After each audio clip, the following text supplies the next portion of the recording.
సంక్రాంతికి చాలామంది ఈసారి షష్ఠి పూర్తి నోము అయితే చేసుకున్నారు. నేను మా అత్తయ్య కలిపి షష్ఠి పూర్తి నోము చేసుకున్నాము. నేనైతే 30 రకాల వస్తువులు అన్నింటినీ 60 చొప్పున తీసుకుని వెళ్ళాను. మా అత్తయ్య కూడా 30 రకాల వస్తువులు 60 చొప్పున తీసుకుంది.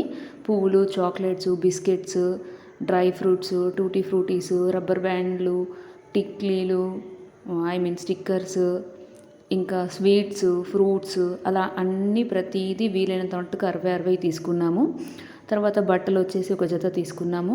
సో ఈ సంక్రాంతి నోములో, ఈ షష్ఠి పూర్తి నోములో ఖచ్చితంగా తీసుకోవాల్సినవి అయితే బట్టలు, పువ్వులు, గాజులు, బొట్టు పెట్ట, కాలు కడగడానికి చెంబు, తాంబాలము, బకెట్. మేమైతే చిన్న బకెట్ తీసుకున్నాము.